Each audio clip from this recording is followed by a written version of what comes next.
You want a life that gives you meaning? I'm going to share with you what may be the greatest chapter of any book I've ever read in my life. And I'm going to do it on this iPad. I usually read physical books, but The Greatest Minds and Ideas of All Time by Will Durant. I get asked a lot, or I hear comments, Tai, why do you talk about, billionaires, or why are you so obsessed with Gandhi or Aristotle? Like, what does that have to do with us? We're regular people. And I've never quite understood it, but I see it a lot. And I want to read to you today the best answer I've ever seen to a completely new perspective on life. And I'm telling you, what I'm about to share with you, I know it sounds conceited to say, but listen to this video twice. Because most of it, I'm literally reading word for word from the person that I think is the wisest person to have lived in our time and possibly in all time in terms of understanding the big picture of the many ideals which in youth gave life a meaning. One, at least, has remained with me as bright and satisfying as ever before: the shameless worship of heroes. I'm going to talk about heroes today. Heroes have in your study, I should say, of heroes, has in it the potential to unlock everything you want. Everything. I'm not exaggerating. Everything that you want. So, let me start by reading a poem in the foreword of this book. We cannot live long in the celestial realm of all genius without becoming a little finer than we were. And though we shall not find there the poignant delirium of youth, we shall know a lasting, gentle happiness, a profound delight which time cannot take from us until it takes all. That's a poem by John Little as the preface to this Durant. And I'm now going to go into what arguably is the greatest chapter of any book I've ever read. It's chapter 1, Will Durant, The Greatest Minds and Ideas of All Time. He's going to answer much better than I can why you should be obsessed with the greatest people to ever live. And remember, a lot of people are bothered by that saying. They say things to me like, Tai, what is the greatest? Or, ooh, why is that person better than... Well, I want to say, newsflash, the Declaration of Independence might say all people are created equal, but it doesn't go down like that. I'm not saying that's good, bad. I'm just saying maybe that's the ugly truth about life. And it doesn't have to be a hostile world. It doesn't have to be a harsh end game when that's the truth. And you'll see why. So Durant says, a shameless worship of heroes. That's the name of this chapter. He goes on to start. Of the many ideals which in youth gave life a meaning and radiance, missing from the chilly perspectives of middle age, one at least has remained with me as bright and satisfying as ever before: the shameless worship of heroes. In an age that would level everything and reverence nothing, I take my stand and light my candles like Mirandola before Plato's image at the shrines of great men. I say shameless, for I know how unfashionable it is to now acknowledge in life or history any genius loftier than ourselves. Our democratic dogma has leveled not only all voters but all leaders. We delight to show that living geniuses are only mediocrities and that dead ones are myths. If we may believe historian H.G. Wells, Caesar was a numbskull and Napoleon a fool. Since it is contrary to good manners to exalt ourselves, we achieve the same result by slyly indicating how inferior are the great men of the earth. I'm going to stop there because it gets better and better. Ask yourself, have you ever been, the term a hater? It's a way we, you and I, subtly make ourselves feel better by slyly, quote unquote, indicating how inferior are great people. I noticed that. You bring up Bill Gates, many people go straight to some little thing that he did. If you bring up, I was talking to someone about Donald Trump, they were saying, why do you look up Donald Trump? Not that Donald Trump is some idol or saint, but in what he did, he certainly has been great in real estate. So just just take a little audit. Let me keep going. For my part, I cling to this final religion, and discovered in a content and stimulus more lasting than can come from the devotional ecstasies of youth. How natural it seemed to greet the great Indian poet Rabindranath Tagore by that title which so long has been given him by his countrymen, Gurudeva, revered master.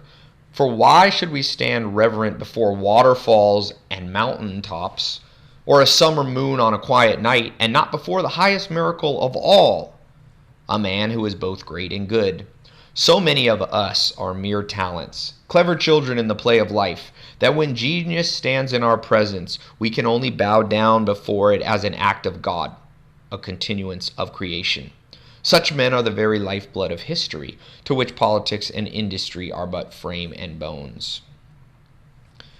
The real history of man is not in prices and wages, nor in elections and battles, nor in the even tenor of the common man. It is in the lasting contributions made by geniuses to the sum of human civilization and culture.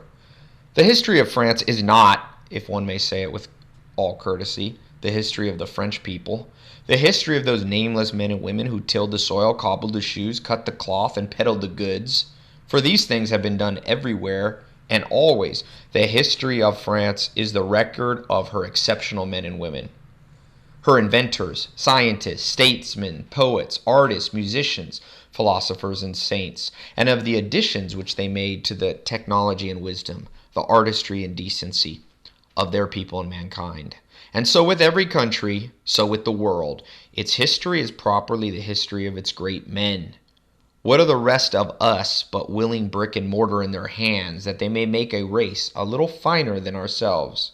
Therefore, I see history not as a dreary scene of politics and carnage, but as the struggle of man through genius with the obdurate inertia of matter and the baffling mystery of mind, and the struggle to understand, control, and remake himself in the world. I see man standing on the edge of knowledge and holding the light a little farther ahead. Men carving marble into forms ennobling men. Men molding people into better instruments of greatness. Men making a language of music and music out of language. Men dreaming of finer lives and living them. Here is a process of creation more vivid than in any myth, a godliness more real than in any creed.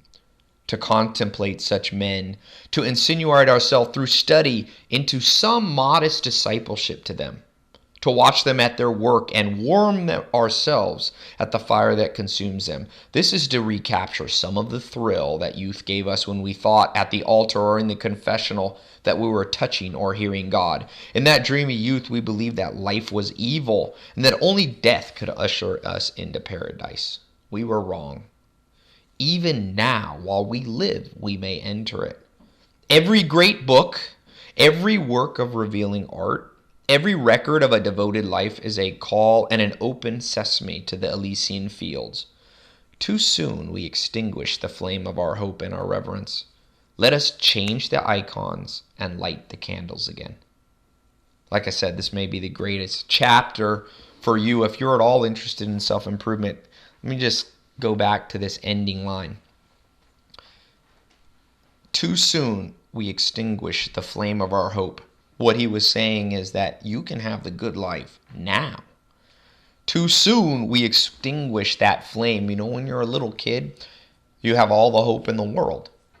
But life tears you down for the most part. It's done it to every single one of us through the various traumas that life throws at us. It makes us, quote unquote, haters towards people who have achieved and accomplished more than we have. Like I said, I always thought, talking about books and talking about great people and having parties at my house where I'd invite people to meet the greatest people that I knew that I could talk into coming to my house. I thought this would be the ultimate thing that I could offer the world. But yet, even then, people don't like it. Sometimes I hear rumors, Tai, why is he always talking about these people and these books? And what does that matter? And the answer is truly this. You and I, he says, to insinuate ourselves through study in some modest discipleship to them. That's these books you see behind me. That's maybe this YouTube video, although I don't put myself at the level of these great people by any means. This is what should consume you.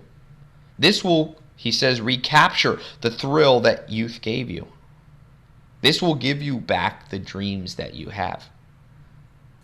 I want you to be someone, a man, a woman, standing on the edge of knowledge.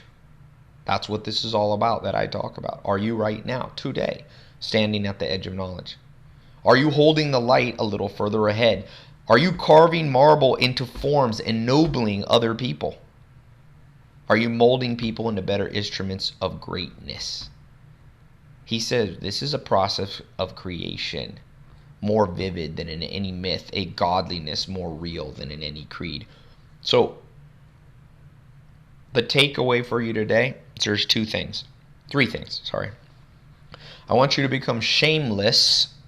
And I think, I do some things right and some things wrong. I think those who know me would definitely say Tai Lopez is shameless in his holding up these great people and his obsession with books and great thinkers and billionaires and humanitarians and artists and all those people from Aristotle to Picasso to Karl Marx, Pablo Casal to Bill Gates that I talk about. I want the same to be said for you. Go past me. Go further than me. Become shameless to the point that people around you may think you're a little weird. As Alan Nation, one of my mentors, told me, he said, Tai, you want to know if you'll be able to be an entrepreneur? You want to know if you'll be able to make $1 million as an entrepreneur? How much do you care what your neighbor thinks about what you're doing? If you have a clear path and an obvious end game and it makes sense, but your neighbor doesn't see it that way, how much does that affect you? And if the answer is a lot, then he said you might want to get a day job. So, shameless worship of heroes. Find them. I want to admonish you or advise you or remind myself, I should say, make sure that they're the best of the best. Like I said, I'm not really a mentor in the sense I have not achieved hero status in this world. But I can show you who has. These people behind me. Will Durant is certainly a hero. If you have not read his books, I just downloaded every audio book. I have all his physical books. I have all his books on my iPad. I have all his books on my phone. I listened to him audio. He is a hero that's lived. And if you can warm your feet by the fire of his knowledge in his brain, your life will be that much better for it. So that's number one. How shameless are you? And increase how shameless you are. Remember, this is maybe the greatest part in this. It's hard for me to pick a great one. If you see, I start highlighting everything here. So it's like the whole page is going to be highlighted, which defeats the purpose of highlighting, right? But he asked the question, why should you stand reverent before waterfalls and mountaintops? If I took you to the Grand Canyon, I guarantee you would stand in awe of this. Nobody would make fun of you for going, wow, I went to the Grand Canyon and I can't stop talking about it. But he says, why not before the highest miracle of all? Great men and women. These are the lifeblood of history. So that's number one. Number two, I want you to avoid something. I want you to avoid calling Caesar a numbskull and Napoleon a fool. I want you to avoid in yourself, instead of boasting about yourself, you just accomplish the same goal by slyly indicating how inferior are the great men of earth. Someone once told me, they were talking about presidents or something. It was a guy I met. I think it was an Amish guy or maybe just a conservative Christian person that I met. And somebody spoke badly of the president, like really harsh. And he turned to him and said, have some respect, man. You can disagree, but I like that. when that guy was like, I was talking to someone actually last night, and they're don't have a lot of money right now, and I said, man, I was reading Donald Trump made $9.7 billion or 9.2 billion in debt and worked his way out of it. And he said, well, I don't want to be like Donald Trump. And I want to say, dude, shut your mouth and have some respect. Doesn't mean you need to revere Donald Trump, obviously, as a deity, but have you ever fought back from $9.2 billion in debt? No? Well, then, why don't you shut your mouth and first start by saying, wow, that's a cool story. And then over time, if you delve deeply into Donald Trump's life and you find some hypocrisies, what's your point? I don't get the point. I don't think you and I believe, you might be religious or not religious. Do you believe that men and women are deities somehow? What are you talking about? So I want to just, and it's a little harsh message I'm giving you right now, but it's okay. You'll toughen up and hopefully you'll take it. It's an admonishment to myself. Know who's in the room. That's one of my 67 steps if you're in that program. You got to know who's in the room. And don't be the first person to point out that Gandhi, I don't know, I read a book once about all the inconsistencies of Gandhi. I'm like, who cares? It's like, you just wrote, if I really want to criticize somebody, you just devoted your life to a bunch of gobbledygook that does nothing, man. Remember, there's 3 different types of people in a biological system. It's just biology, not just humans. There's suckers, cheaters, and grudgers. Okay? Grudgers are in between suckers and cheaters. Grudgers serve a purpose. So you may be a grudger. Your purpose as the cog in the machine may be to call people out and keep people honest, but do you want to be a grudger? You want to be remembered as a grudger? Like that was your place in the biological scheme of life. You were the person that were always seeking out the inconsistency. Don't be that person. That's a low-level life to be. That's like, that's like cleaning out outhouses. You want to be that as your life legacy? You clean out outhouses? I get it. It needs to be done, but do you want to be the one doing it? Let other people do it. Maybe you need to do it at a time, and there is a time to call people out, but I'm saying, do not slyly indicate how inferior are the great people of earth. And I've been guilty of it, and to the extent that I can root it out, it's only the better for me. So do the same thing. So that's number 2. Have some respect. All right? Number 3. This is a little tough medicine one too. Understand that for you, you have to find something that you're not common in. You can't be common. People will not be remembered. Now, everybody is common in something. Right? He says, history is not the story of France right now. I don't know how much you know about French history, but actually a guy wrote me in my Facebook, my fan page, and he wrote, I'm learning French. What great book should I read by a great French thinker? And I was like, I'm not too up on my French history, but I was like, Voltaire, right? So what do I remember of France from a couple centuries ago? I remember only the greatest thinkers of the time. Now, me and you may not have the natural capacity or personality to be the next Voltaire. But I'll tell you what, you got to find, I just did this in my inner circle. I did a talk I got a business inner circle. Some of you may be on that. And I was talking about Geoffrey Moore's book, Crossing the Chasm. Take ground and become a great person, even if it's in one teeny thing. Something small. Be a great person, because you will not be remembered. You will not have impact if you are a jack of all trades in all things. There's very few Leonardo da Vinci's. In fact, the last one was, 5 centuries ago? So you and I probably aren't the next one. So use that not as a freak out and go, oh my God, I'm nothing. No, use it to know you can be something in one little thing. In that book, Crossing the Chasm, he calls it the D-Day strategy. The U.S., the Allied forces in World War II, brought all their forces to southern England, and they focused on one attack to beat Nazi Germany, to defeat Hitler. So that's the next one that I want you to remember, okay? To be great, you have to be one little thing. Most of us.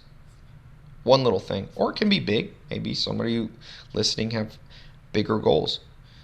Lastly, this last 10 words or so. Let us change the icons and light the candles again. He's referring, obviously, in this case, to icons, Greek, Orthodox, Catholic icons.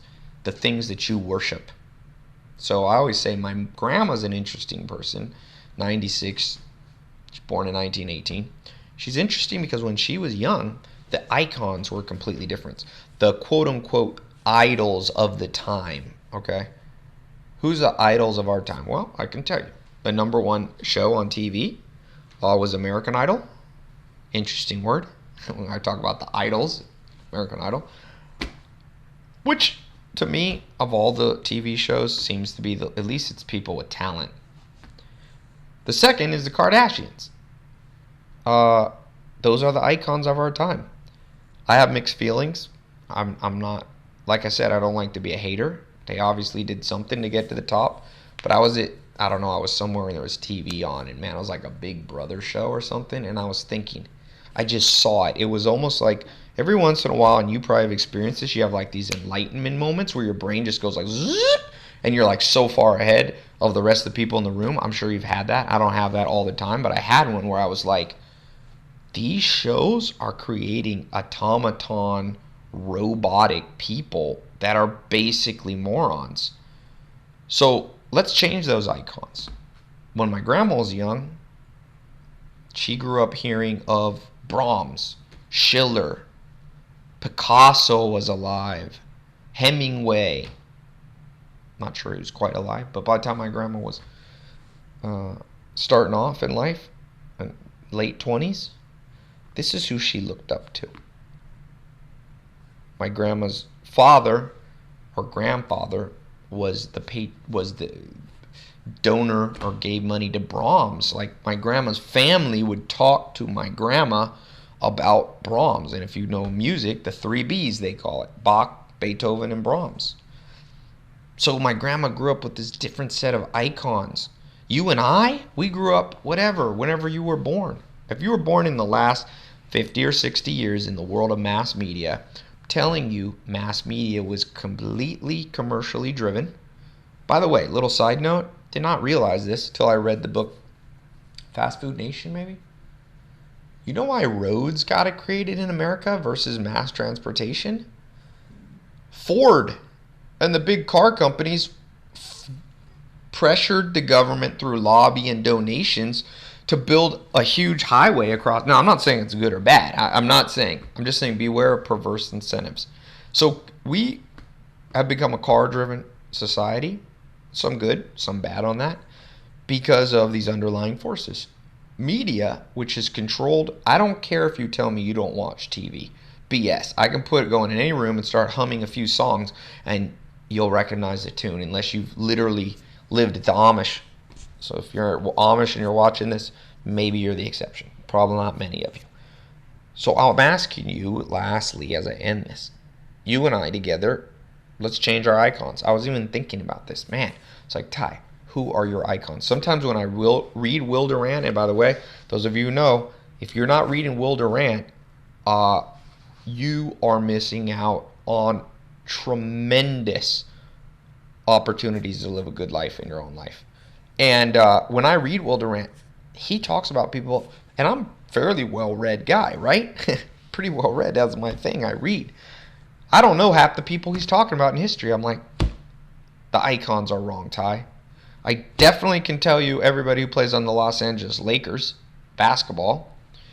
If you like soccer, I bet you can tell me who plays on this year was the German team. Great. That's an awesome icon. What's that going to do for your life? What is it going to do for your life?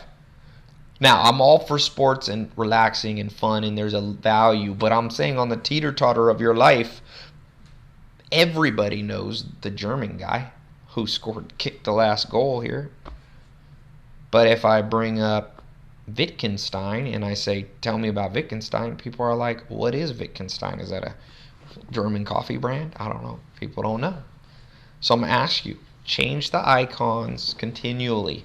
It's hard. It's not that easy. It's not like you've necessarily been doing this on purpose. It's definitely the media. Light the candles again are the last 4 words. What that means is bring back hope in your brain. Revive youthfulness. I've been talking a lot about this. You know, this concept of going back, the rejuvenation of the brain. Light the candles again. Go back to your youth. When you used to, because youth, in your youth, you much more naturally do this. Little kids are never haters. It's amazing. Little kids are built to follow. They're like, ooh, I want to sit at the feet of this person. So light the candles again. Bring back that side of your personality.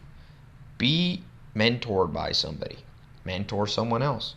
I will tell you, and my last thought here, too many people out there, because of the internet, are giving advice.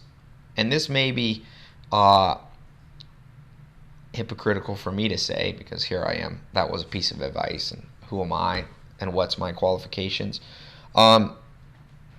Probably not as good as they should be. But if you are somebody and you're listening to this and you're 18 and you're 19, put your decade in of learning before you start talking. I did it. I pretty much longer than that. I probably went too long.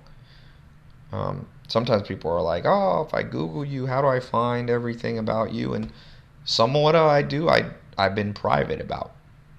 But some of it has also been sitting at the feet of great people, experimenting with life, learning. There's spring, summer, winter, and fall. Fall and winter. And everybody wants fall, but you can't do it, like Jim Rohn says.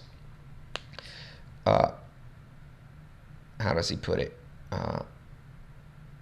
The world doesn't respond to need, it responds to seed. The way I take that is, you can't be the farmer standing in your field of your life in September and going, okay, where's my corn? Where's my tomatoes? Where's my cows? Where's my apples?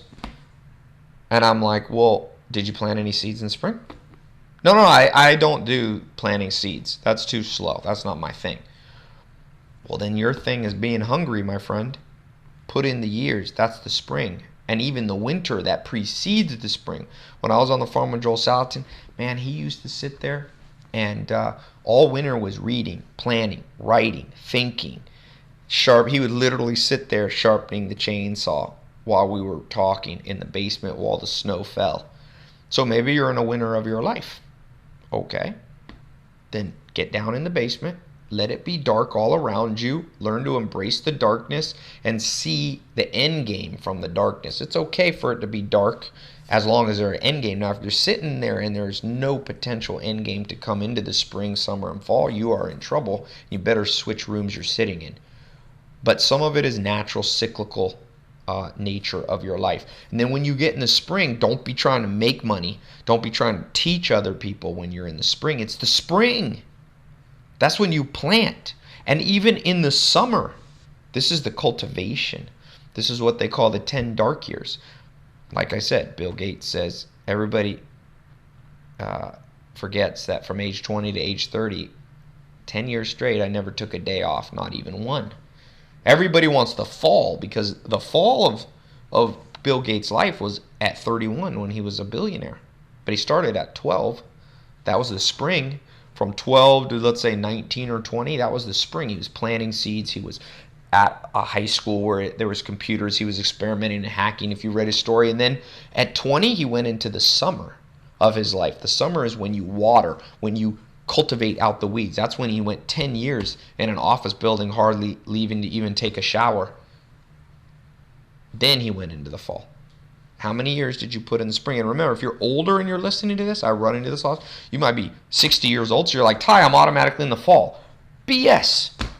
Doesn't mean anything. That's like just saying a farmer every September automatically gets a crop. You do not ever automatically get a crop. And that is part of the reason why my experience helping people that are older it's a pain in the butt because you feel entitled. There is no entitlement in the universe. You're entitled to one thing.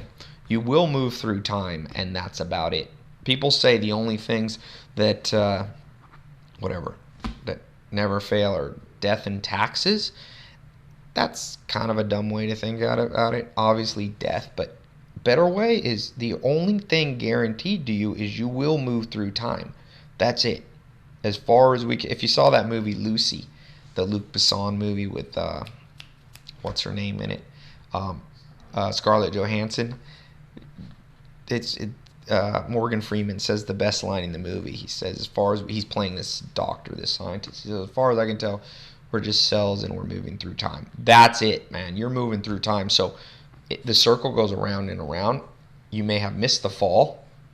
Most of us have. Catch it on the next pass. And hopefully you'll get another pass. There's no guarantee to the pass, but you can try to reset yourself.